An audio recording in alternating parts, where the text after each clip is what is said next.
Yeah, it's going to be a big work experience test here, mate. I'm not prepared for this. Perfect. I'm prepared to be the fourth guest for 15 minutes. I'm not prepared for an hour and a half worth of interviewing another guest. Thank you for being here. You're here on a special day, I'll tell you that. Why is it not working, Jonesy? They don't want to be locked into a house or an apartment. Got to follow the social distancing rule. And some nuff dicks were getting tested, then going in and doing a shop. COVID. I had it. Detective George Bennett. Yeah, he's a bellend. Absolutely. George, don't say hello to you. Like, I don't know. I'm actually genuinely embarrassed. I broke my back. A vertebrae or what portion? Spinal. Mate, Jonesy, just do that thing where you just put Bill's talking and let me see I can hear him first.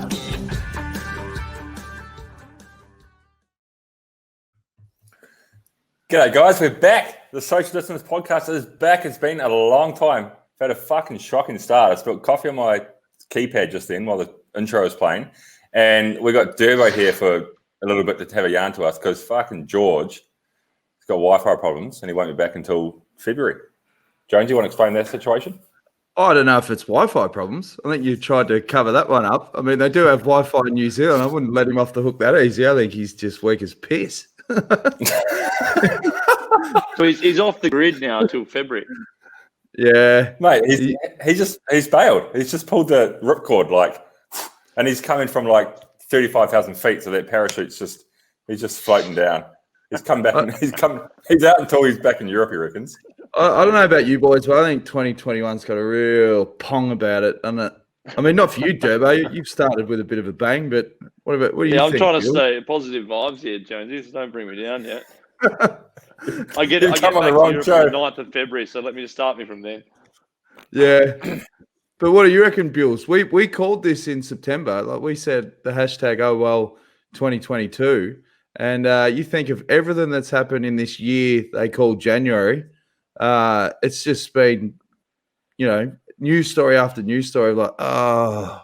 Durbo wins, in Adelaide. It's yeah, shit hot. But apart from that, I mean, it's been pretty grim.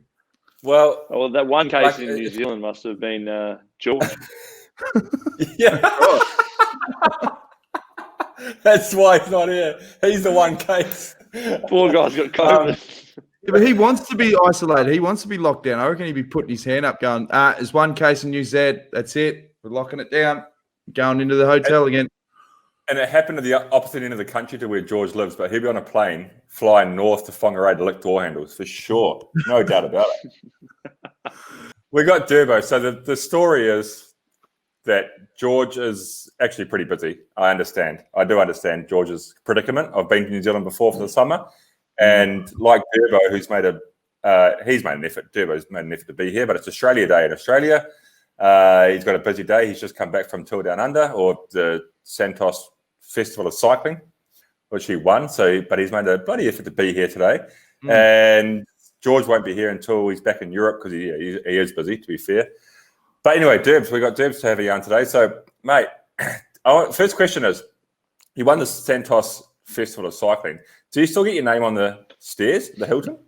The steps? I said to Stewie, what about the stairs? Can you at least write it in black texture, and by the time the year rolls around when Tour Down Under is on again, it would have washed off by then anyway. But at least I just get a year with this my name written on the step. But no, I definitely. Well, I said to Stewie also in '99 when they won it, it was pretty much an NRS race anyway, so it's the same thing. Well, that's a good point. If they don't put your name on there, what happens? It's like a vacant year, but this event still happened. It makes sense to put your name on it. Hey, man, I'm not complaining if it's the case. I've already told that. Next year GC for me. So, but yeah, no, I don't think I'm going to get the Bills. I was definitely reminded a few times in a row that it wasn't the TDU. But you could actually win the GC after the way you went up Malunga.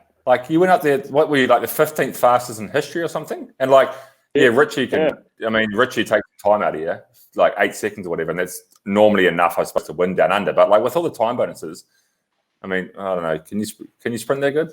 Not really. Yeah. Well, not really. I think Richie can sprint better than me. No, I was actually happy with that time. Like, I think I beat George up there, so I actually wanted to speak to him on the podcast about it, But I was actually happy, and I didn't get the World Tour lead in. I went in with about 80 guys, not 120 guys, so it's at least 5Ks an hour there. So, did you actually go faster than George? Yeah. Oh, Spilney's not on here. But you haven't just turned up, Durbo. You were looking mint, mate. Your hair's looking immaculate. You got the nice new beard. Yeah, I'm ready to go to this Aussie barbecue. So all I'm going to do is change my shirt to a button-up, and I'm ready to go. Put some meat on the barbie and crack a tinny and just settle in for the arvo. What's your go-to? I was just going to say, when you go to a barbie, whoever's hosting, there's always that implication where they go, no, don't worry, I've got everything. But when they're trying to cater for too much, there's always those home brand fat sausages that are just piss and oil and fat everywhere. You get that fly kick to the guts after like 4 bangers. Like, are you going to be one of those dudes that's come back from Europe and brings the nice eye fillets, but just enough for you and the missus? Oh, could you cook those for us? Well, it's the brother-in-law organising it, so I'm actually bringing the barbecue. Oh, well, there you go. I've got to put the Weber in the back of the car. Oh, what sort of a show is that? I might as well have it at my place, but no, he's got everything sorted. He's got the beer, he's got the meat. He's got 10 different types of meat. He's like, when we ever go to a Freeburg family barbecue, it's fantastic to have. They've thought of everything, so we would have. It's deluxe, very much deluxe. But all I got to do is just bring my Weber, and then I'm sorted. Do you ever do the they call them Moe Crays back here, where you just cut the dimmies in half and grill those on the barbecue? The Moe crayfish. Dim sim. Never. The marathon dim sims you can get. You know what a dim sim is, don't you? Like a Chinese. Yeah, like like dumplings, or like little Chinese dumplings thing. Yeah, get them in the frozen section. You never heard of them? I don't even understand what you said. It was like a different language.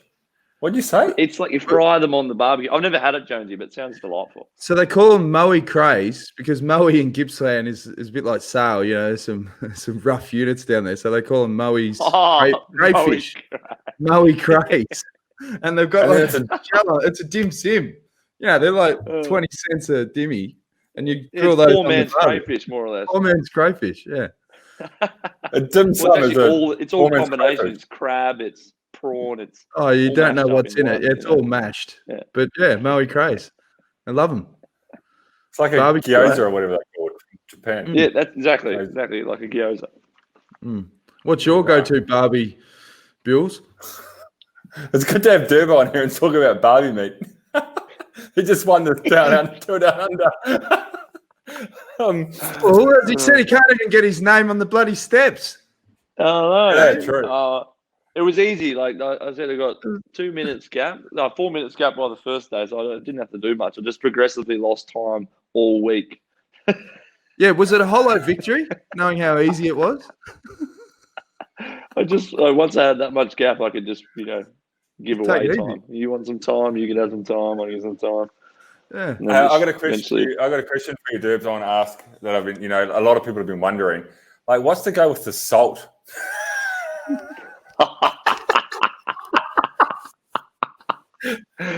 Oh, you're such a moron. Oh, man. No, but next question. Nationals next week, Durbs. You must be coming in like pretty much the hot favourite. You've got to be the hot favourite because I assume that the field at the Nationals is going to be effectively the same field as what you had at the Santos Bike Festival, whatever it was called, Cycling Festival, and you fucking cleaned them up. You've got to be favourite. You've got to be the favourite.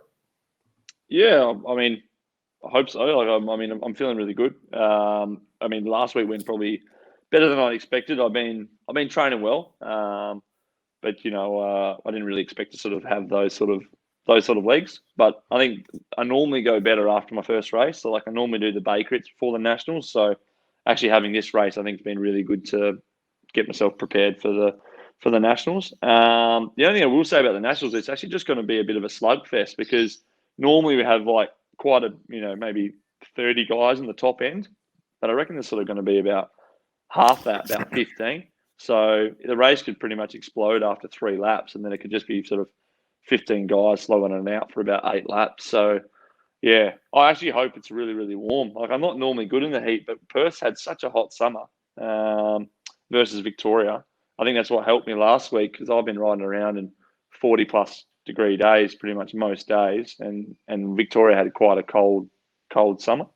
So when I rocked up at the Santos Festival, when I went on the breakaway, I obviously did salt up, but it was I was actually better in the heat than a lot of the other guys. So yeah, man, I really want to go try and win the road race, and TT is obviously a big goal as well. So yeah, I'm just going to go in and hopefully get some bands and bring them back to Europe. But got to be in it to win it. It's not a given. It's always, those races are always the hardest when you are probably one of the favourites. Actually makes it more hard because everyone's looking at your wheels. So hopefully it's really hot, really hard sort of race, and that'll sort of play more into my hands than if it's a couple of easy laps. We told it's going to be like New Zealand Nationals, because a little bit more like New Zealand Nationals than what it has been previously, because like you say, a lot of guys aren't there, a lot of the World Tour guys aren't there, and I guess Team Bike Exchange is going to have less people on the start line than what we normally would have to try to control the race a little bit or dictate turns a little bit. It's just going to be basically 6 or 7 of you guys, I suppose. Mate, the New Zealand Nationals is the same every year. Like, you go there, it's just like 4 or 5 pro bike riders, World Tour pros that haven't got any teammates, and it is a slugfest, and it's hard. It's so hard to win. It's so hard to win, but you just got to front foot it. It's like you got to front foot cycling straight away. But never ever put yourself in a position where you're like remotely on the back foot. That's the only way to do it, really.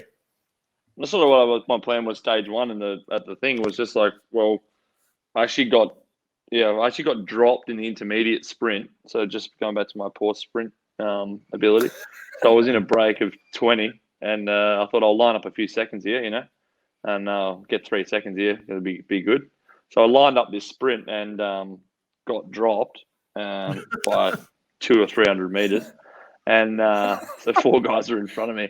So what I did is I just didn't sit down. I just kept going and just kept going straight past them, and then that was when I went on to go solo. So that's kind of what my thought was in that process too. Was just like, well, if you're out there by yourself in front of everyone, then you're never on the back foot. So that's pretty much what the Nationals plan would be for our team. Would just be always be on the front foot. And like I said, I can't sprint, so it's best to be alone. So hopefully it's hard early on, and then I can sort of get to a situation where I can get out there by myself and settle in for a bit of a long TT to the finish. That's the plan. We said to Bennett about doing a winning salute, the chocolate finger, like one finger. So you should just embrace the salt and do the salt bay, like as you cross the line, like just cock the elbow up. Just embrace it. You could get like sponsorship deals with like Himalayan salt companies, like you face a chicken salt, whatever. Just milk it. Who's your manager? Start making some deals, bro. You see the big cramp after the finish. I did the salute. I've come down and just bang, quad's just gone, and I'm just like, and it's like my fingers have gone like this, and the fingers have gone like that, and I'm just like, I keep that back in there, like, horrible. But, for those listening that don't know what we're talking about, basically, Durbo was on Jonesy or on our sister podcast, Jonesy's podcast, the Detour podcast, the other day, and they were talking about how he cramped up at the end of the first stage, and so Durbo's basically, he's renowned, and the thing is that people as bike riders, everybody metabolizes things differently. Some people salt up and some people don't. Durbo has always salted up, so he gets the salt lines, and basically he looks like he's just stepped out of the fucking Atlantic Ocean when he's racing. I look like this pretty much. I look like this on my jersey, but the jersey's black. Yeah, exactly. It's as white as his t-shirt is, but that's just normal. Like, it doesn't really affect Durbo at all. Obviously, he won the bloody stage before fucking 2.5 minutes. But like, it's just becomes this thing where everybody says to Durbo, "Oh, look, you're salting up, mate. You're all right. You're salting up. You're salting up." It's like, you fucking salt up every day of my life. Just leave me alone. Piss off. Were you, when you saw the new kit and you saw the black Nicks, were you like, fuck? Like, were you hoping for like a light grey? I think it's just awful anyway. Like, I think I've come home after a few big summer rides. You can nearly crack the jersey in half, and it's just like, it's just gone hard. So it's like, it's actually just look at it, you're like, it's so if you lick it, there's so much salt. You come in and Lara's made pasta ready for you on the table, and you just shake your shirt over it. Shake the shirt on it, have a shower, and then come back. She's salted, ready to go. Season the steak. Yeah, no, it's something I've always had. So that's I'm trying to work out what to do, and I've had a few bad days when I've mixed it up, but yeah, I seem to work it out at the moment. Well, mate, you won't be salting up when you get back to Europe. She's bloody cold over here. So what's the story when you're back? Straight after Nationals, you're coming back to Europe and then into into Het Nieuwsblad, Kuurne, Brussels Kuurne, and into the Classics, I suppose, is the plan, is it? Yep, that's the plan, Bills. Yeah, like at this moment, I was sort of holding off, trying to work out when I was going to book my flight back. But looking at the way Belgium's going with races, are actually doing quite well. Had the cyclocross world championships not that long ago, and cases are not too bad. So yeah, I was sort of holding off to wait and see if there was any sort of, cancellation of races and things like that. But it looks like it's all pretty good. And I think, everyone, all the bigger races, Flanders Classic Organisation or ASO or RCS, they'll just do what we did last year. And, maybe the smaller races might get cancelled, but all the bigger ones, I reckon, will go ahead. And pretty much the main reason for the working hard in the off season here is to go back for the Classics, which is something that I'm really excited about and really passionate about. So, yeah, I'm going to get out of here pretty much the day after the Nationals, 9th of February, and arrive and do a 2-week training camp in Sierra Nevada before opening weekend in Belgium.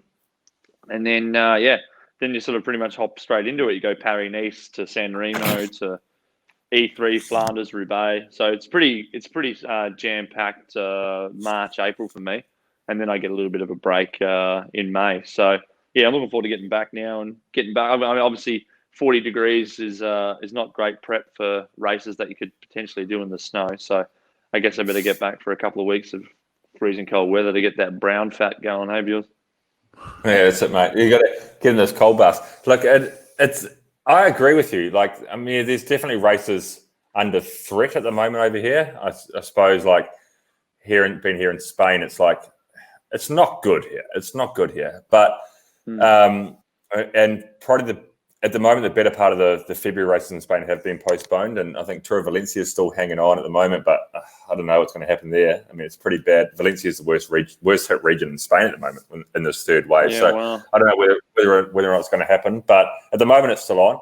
But I agree with you with the Belgian stuff. Like they've raced a whole cyclocross season, and they've had a pretty bad winter up north there in Belgium. They've had pretty tough restrictions. I mean, our mate Jens Morris, I spoke to him a few weeks ago, and they had Christmas just with his household, with his wife and kids, because they can't go to other households. They can't have social gatherings. It's been pretty bad there, and the restrictions have been very tight. But the cyclocross season still happened every weekend in Belgium, because they've created this bubble. They've created, I mean, there's no fans. I think it's going to be the same thing. I think opening weekend's going to go ahead, but there'll be no fans, which is going to be, for sure, strange.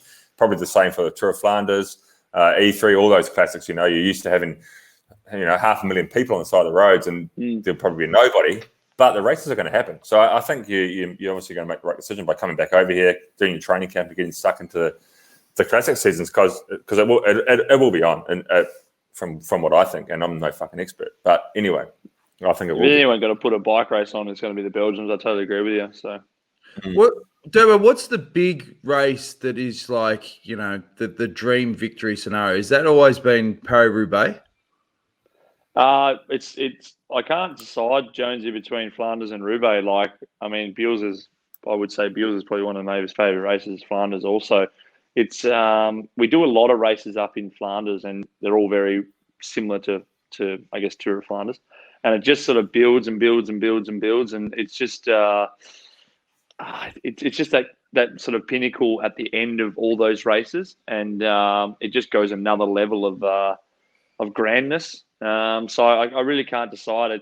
I love them both, and yeah, so yeah, I wouldn't say Roubaix over Flanders. I can't really tell you. But I've always had better results in Flanders so far. But Roubaix still has a big special part of my in my heart. So I'm not really sure there, Jonesy. like this year's going to be 5 years since Hayman won it. Do you still look back even today and just shake your head going, how the fuck did that happen? Yeah. I still can't wrap my head around it. Even when you've watched backstage 1,000 times, you're going, how the fuck did he do that? Oh, it's probably one of my favorite. Well, it is my favorite backstage. I'm just every time I put it on, I just bawl my eyes out. Yeah, I just sit there and just tears start coming down my face. It's like it's so good. I watch it before like Roubaix every year as well, just get me G'd. Like it's one of those fairy tale stories that shouldn't be true, but it is. You know what I mean?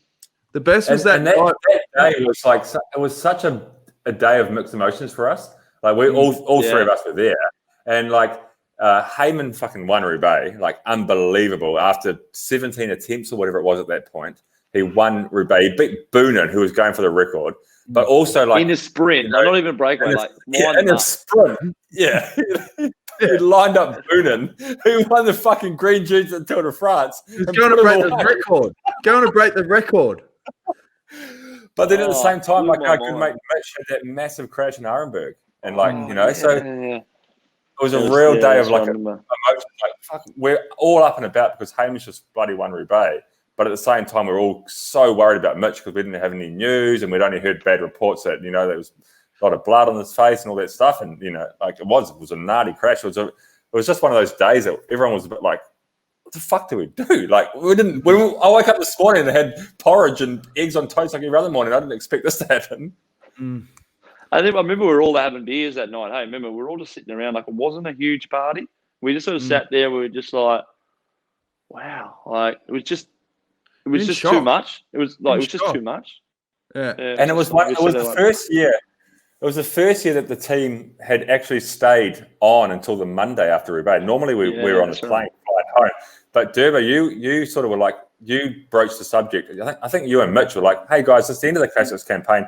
Why don't we all stay one more night, have a cool dinner, celebrate the Classics campaign. Everyone's going into a break now, moving on to the next part of the season. Let's have a couple of beers together. And so it was the first year that we all decided to stay. And we had that awesome restaurant in Ghent. Yeah. My dad was over. My dad come over from New Zealand. Yeah. But it was also the year that the bombings happened, in Brussels. Oh, and like it was just a fucking weird few weeks. Yeah. And then we all stayed for this dinner and like we won Roubaix and we were all pumped like, oh yeah. But then Mitch was in hospital and in the end, like the dinner was like it was fun, but no one really launched. Like we launched the next night in Girona. Because remember I invited everyone round to watch the backstage. And I remember just for 24 hours just going, what music are we going to use? Oh, how am I going to cut this together? Then when it was finally done, I remember watching it back going, oh, fuck yeah, this is by far the best video that I think I'm ever going to be a part of. And then I remember bringing everyone over. And just before I played it, I said, look, don't mean to pump the tires up, but this is the best backstage part by the length of the Fleming Straight. Like it is unbelievable. And then I remember afterwards, everyone was like, I think someone said, I think it was Happy. He goes, fucking play it again. And then we went out to the Irish and it was like, what the hell? Because seeing the reaction in the car and all this other stuff that put it all together, it was just nuts. We'd gone to Demmer's house. We'd been at Demmer's house, I think. We went to Demmer's house, had a few beers before, then went to to Jonesy's and watched the got all pumped up, and then didn't you have a house party that night, Jonesy? I think for a bit, and then remember those neighbours were crazy. So I sort of shit myself, and then we had to go to the Irish. Yeah, that was. I remember it was rather large. I think it was rather large night. But no, it's one of those. You're right. It was one of those videos. If you're ever having a shit day or you need a bit of a pick me up, you just flick that on, and every time I still can't believe it happened. Like I don't need to watch Roubaix because I don't need to pick me up today because the fucking heat. Bring the heat. It's our year, mate. We put the scorchers away. In the cricket big bash in Australia. But how's the Scorchers bloody turnaround? But lose the first 5 matches and then be undefeated for pretty much the rest of the season. I think the Scorchers are going to win this year. Crazy, eh? It was just like a backflip. I literally stopped watching the BBL. The first 5 weeks, I was like, nah, I'm out. Yeah, I remember talking to you. Like, oh, I'm not watching the big bash this year. The Scorchers are shit, mate. They just went and won 7 games in a row or something. And then I was literally like, you guys watching. I started following last week or something. I'm like, hold up a second, we're top of the table here. Hey, Bills, what's the reputation now of the Australian cricket team after? Are the international community over the sandpaper shit? Or are we? No, because Smithy's been scuffing the crease up. They blew that up. Yeah, they blew it up, but it's exactly they blew it up. But I agree with you, Jonesy, that it's bullshit to blow that up. He did nothing wrong, really. I mean, you could argue why did he need to do it, but it's not cheating. There's no way it's cheating.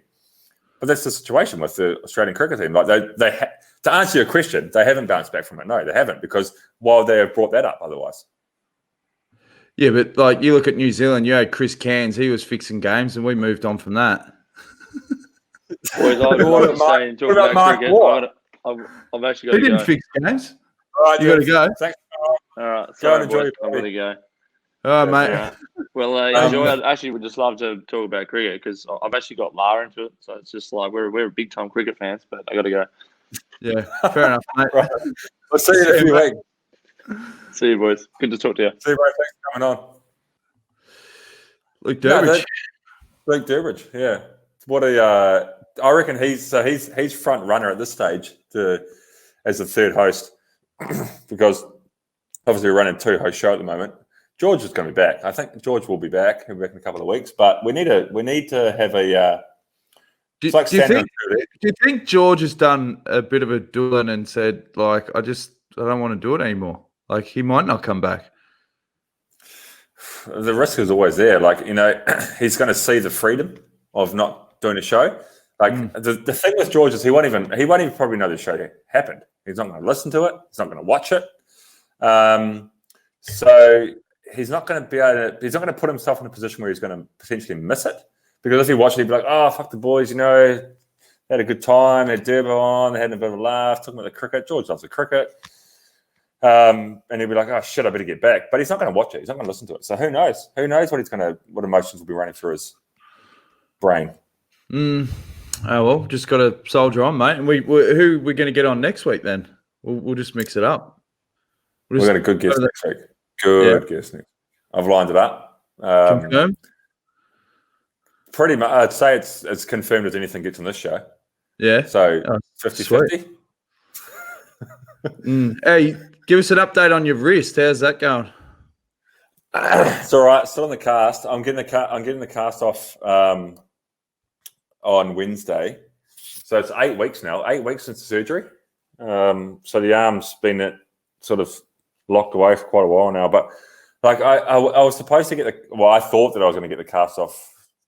What was it? 2 weeks ago now. I went to the hospital. I was all pumped up, getting all up and about getting my cast off and moving on to the next phase. And they put another one on for 2 more weeks. But this time, for sure, it's coming off. And then, obviously, I'm still not training on the road. So it's going to be, a couple of months now without training outside. But I've been doing fucking shitload, man. I've been doing heaps of cool hikes, heaps of running. Yeah. Just before New Year's Eve, actually, we did, me and Andy, our friend of ours, Andy Gerrans, we did a 2-day hike, 45K, I think it was, from Girona to Olot. Camped out overnight. So I've been doing heaps of cool stuff like that, which I've actually been enjoying, to be fair. I mean, I miss training and miss riding with the guys and everything, but I've been enjoying doing different stuff. So I'm getting fit, and then I'll be back on the road probably 3 weeks' time, I reckon. 3 or 4 weeks' time from now, hopefully. All going well. You have to be careful with the shit that you do outside of cycling that you don't build up too much muscle in other areas. Like you can't get too big upper body because it's just excess weight you don't need. Or if you're in the just stay fit, don't have a blowout. Like how do you work that out? It's like it's more about getting injured, man. Because like I'm not going to get big, like a big upper body because for fucking starters, I can't use my left arm. And then secondly, like it takes a while to get big. I'm not getting in the gym and doing bench press or whatever. But like the thing is, like when you're trying to get fit as an athlete and you can't do your specific event, which is cycling for me. I can't go outside and do 6 hours or whatever. I can only do X amount of hours on the home trainer. So you need to find other ways to get the hours up for the week. You might be trying to do 20 hours or 25 hours of exercise, and I can only do 12 of those on the bike, on the erg. So I've got to try and do like running, hiking, and all that stuff. But you're not used to it because you've got like legs that aren't used to impact. That all these different things. So you've got to try to get fit, but you've got to try not to get injured is the main thing. So you've got to like build slowly into running, slowly into hiking, slowly into gym stuff. And I did it pretty well. I think I did it pretty well, although I have got a little bit of a knee niggle at the moment, to be fair. But I did do it pretty well, I think. And now, I've been running up to, I actually ran about 10 days ago, I ran nearly 2 hours, actually, non-stop. Shit. So it didn't cover a lot of case. But I've been enjoying doing like the mountain, like the trail running. Like it's good because always we fucking bike riders or athletes, you're like, oh, how fast do you run? Like what, 4-minute 30 Ks or fucking 4-minute Ks or, there's always this element of competition. Yeah. And I actually got over that. I was like, I don't care. I don't care how fast I'm running. I'm running for a completely different purpose right now. I'm running to try to get fit. And the longer I can run, the better. Not how fast I can run. So I actually got over going out on these trails or on the road and being like, oh yeah, I did 10K today in 40 minutes or whatever it may be. I'm like, I actually just go to the trails. I don't look how fast I'm running. I just go and run. And I feel like Forrest Gump. I just go out and run. I just started running one day and I just didn't stop. It's good having a mate like Andy going with you or whatever with that sort of stuff because it motivates you a lot more than if you had to do it all solo. Like I struggle trying to do anything like when it comes to walking or exercise or whatever if I'm just on my own. There's only amount of Spotify bloody playlists and potties you can chew through where I couldn't be fucked there. I'm just going to turn around. Whereas Andy, he tried to get me fit and then I got fat again. But remember, he's good. He's good for that period where he winds you up and gets you going. Like he's just on you, like non-stop. He's a bloody he's a Gerrans ultimately, isn't he? Yeah. He's a Gerrans. Like he's the brother of Simon. And we all know how he operated.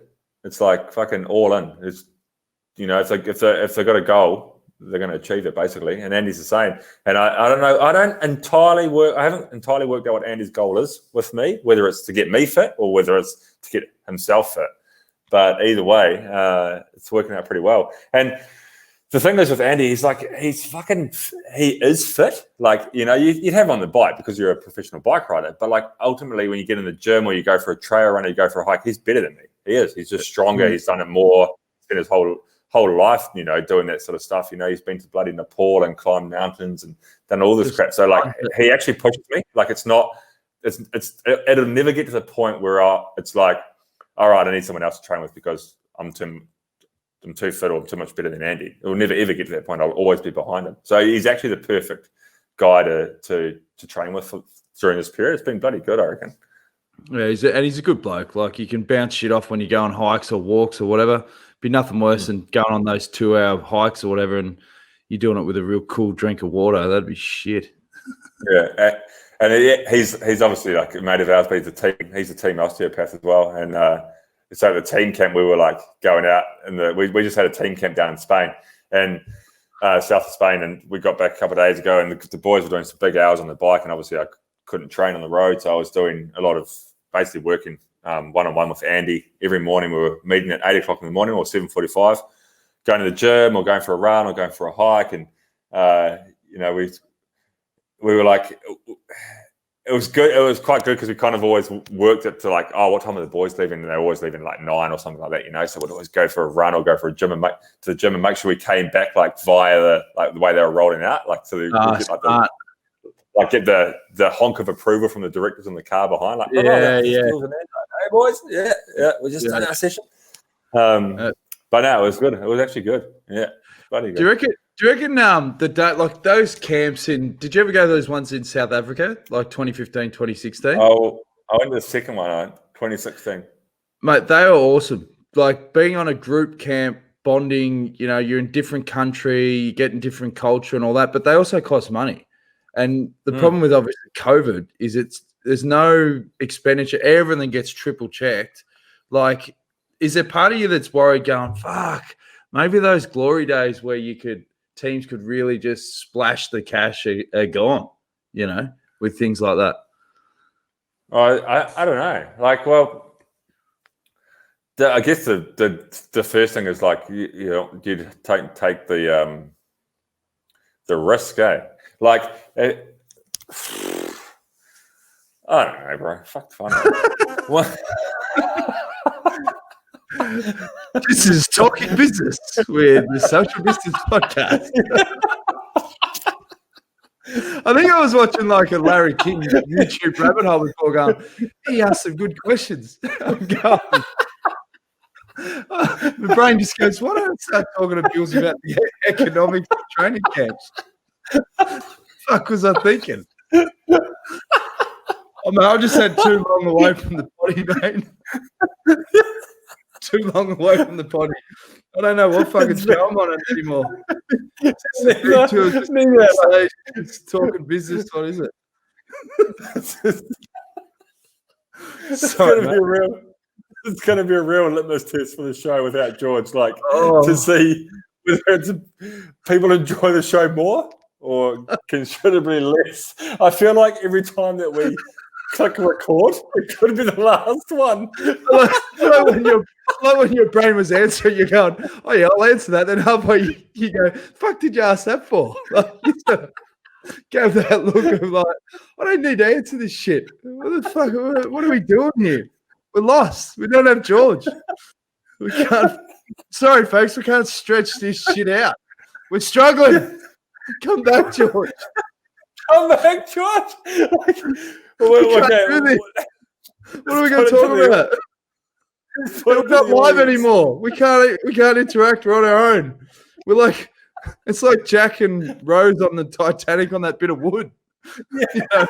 There's room for everyone, but they didn't fucking do it. No, you can stay in the ocean. We let's put it to the audience. Tell us. We need help. We need help, please. Do we just shut this fucking shit show down, or do we carry on? Please send us some talking points, or if you're good on podcasts, just send us an email. We'll get you on the show. We need help. We need a long list. We'll do it on Zoom if we have to. We're going to have 100 co-hosts. I think we should have had a backup for when Durbo pulled the pin. I thought he was on for the hour, and then when he goes, "Oh, I got to go, boys," I was like, "Oh shit." Ooh, it's just coming me and Bills. We've had a bit of feedback on that over the years, and hasn't been complimentary. It's amazing, like how like you and I are like pretty good friends, and we have a lot of conversations like on the phone. But then when all of a sudden it's just you and I on a podcast, like it's kind of awkward. It's like meeting someone, like come to a show with someone you don't really know. You're like, oh. So like it's like the first Tinder date of podcasts. It's like, oh, yeah. You got any funny stories? Is Sam? Was it? It's like going on a Tinder date and saying, so what's the what do you think like with COVID, like economically, like. Cycling teams might struggle to do training camps. It's the fucking worst question I've ever asked on the show. I'd say, yeah, not good. Well, what else do you want to talk about? Cryptocurrency? The fuck do we know about cryptocurrency? Well, I used to have crypto, and I sucked in a lot of mates in 2018 to buy crypto because there was this coin called Verge coin, and it's all about hype, right? So, people get online and, particularly people that start the coins, they want people to buy them. So I remember this year, this guy put it out there and he said, in 1 month, on the 15th of April, Verge coin is going to announce the biggest partnership in cryptocurrency history. And that was it. And then it was counting down the dates to the announcement. And because this coin was all about privacy and that, everyone was speculating, is it PayPal? Is it MasterCard? And they're going, I think it is. And they're trying to get stuff that's leaked and that. Yep, no, it's PayPal. And at the time, it was like 5 cents. So me and my sailmates have loaded up. And the announcement, I can still remember, they said if it's PayPal, it'll go to like $2. So we're all like, oh, man, we're going to be rich. And then at about 11:30 p.m., they're going to announce it at 12. They leaked the video, the announcement video. You know what company it was that they paired up with? Pornhub. It was Pornhub. You could pay for Pornhub Premium with Vergecoin. I remember just ringing my mate and waking him up, getting him out of bed, going, "Mate, sell, it's Pornhub, get out." And then he was like, hang on, a lot of people use Pornhub. That might be good. I was like, didn't think of that. We left it in and plummeted. People were like, I'm not buying coins based on Pornhub. So you got to be careful. Do your research. Plummeted. Went down. I think, at one point it went up to 13 cents, but I think now you can get it for like 0.002 of a cent. So the arsehole's fallen out of Vergecoin. Pornhub. For sure. Like, a lot of people, I guess a lot of people using Pornhub aren't necessarily like real shrewd cryptocurrency investors, are they? No, and they were saying it was all because of privacy. But if you're going to pay in Vergecoin, like privacy, like people are still going to be able to track your search history and all that shit. Like, fuck's that all about? Like, if you're real worried about your privacy, like, it's not going to work. It's not going to save you by paying for premium with Vergecoin. It's stupid. Yeah, exactly. It's got nothing to do with the money. No. Like, unless you've got a shared credit card with the missus or whatever. Yeah. But then stupid. You just can do it. No, it was a failed business plan from the start. But that was my experience with cryptocurrency. I read the other day about some guy. I think he was Australian actually, or Kiwi maybe. That invested in Bitcoin because like it's. I looked into it, like I don't mind like having a look at little different investments, but in the end I was just like, fuck yeah, okay, there's an opportunity there, but at the same time, there's too much risk. Like, and for me, the biggest risk with cryptocurrency is that I'll lose the password or lose the because it's all what's it called, blockchain. So some guy in Australia or New Zealand, he basically just lost his password, or he lost his wallet, which is, when you say wallet, it's just a fucking number. It's a virtual number, and he had 50 grand in there or whatever. Boom, gone. As soon as you forget your password or your wallet number, you can't access your money, and you never will be able to. Well, there was a guy in America that had it on a hard drive, and he threw the hard drive out, and he knew what date he threw the hard drive out, and it had 2,500 Bitcoin on it, which had an estimated value of 250 mil.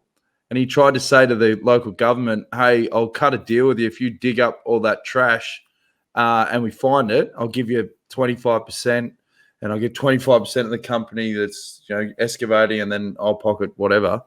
They said, nah, fuck off, mate. So, it's done. 250 mil. Oh.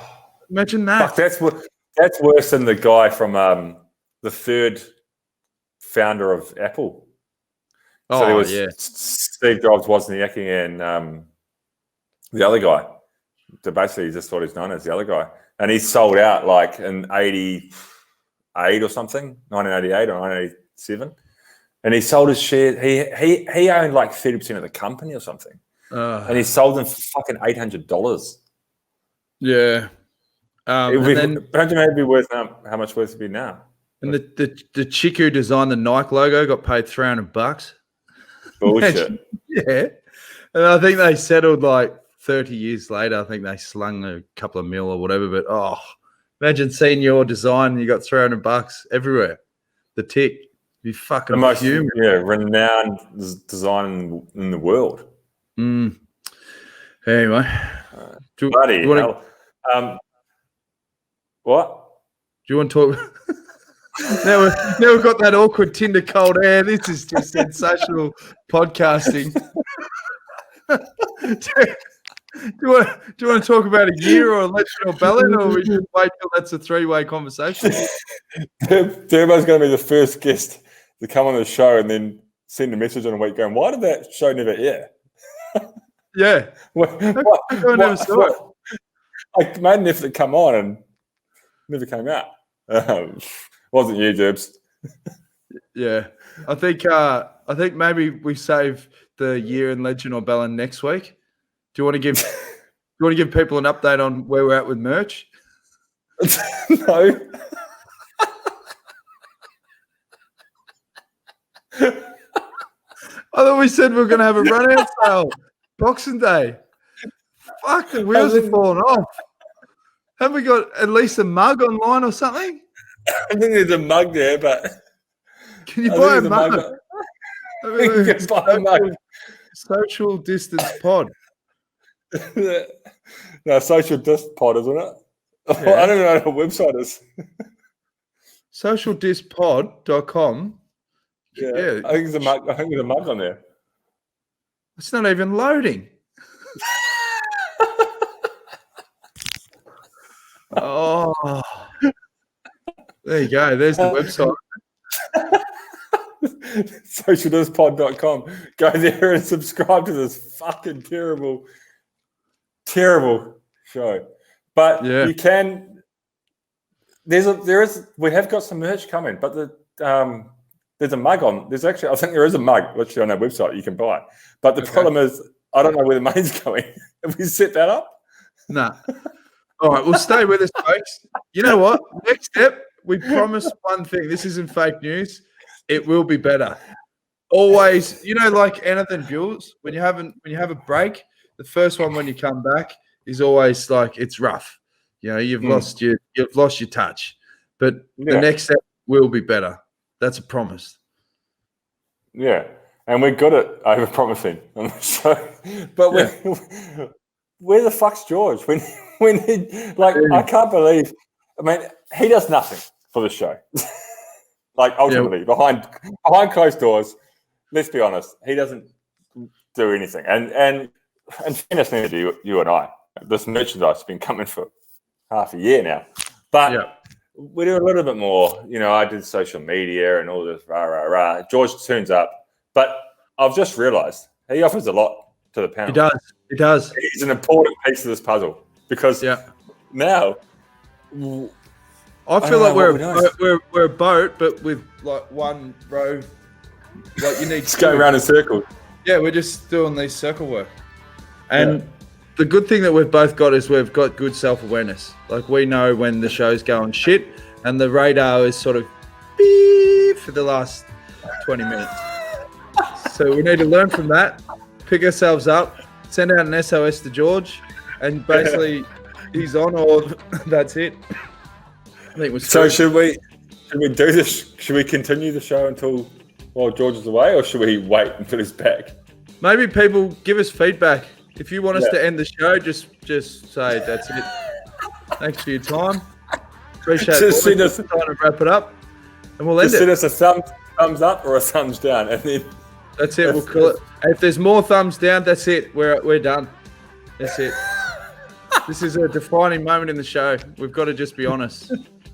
But we do need to emphasise that George is coming back. He's going to be back in 3 weeks. So we're talking about 2, maybe 3 shows without George. But we have got another Bennett coming on next week, which arguably is a better Bennett in the cycling world. More successful, probably a better bloke as well. So he's coming on next week. So that'll be a good show. We can talk to him for maybe the whole show. If you book him for an hour, Yeah, and just run like an interview panel, eh? Yeah, and I'll prepare some finance questions for him. Yeah, we'll ask him, get him off the Legend of Bewl. Yep, and we'll build up the year and all that stuff. So, I think it'd be good. We'll be right. Leave your comments in the post below. Tell your mates to subscribe the newsletter, hit up the website. We'll definitely put out a newsletter soon, and we'll have merch in no time. And things are looking up. 2021, that's our year.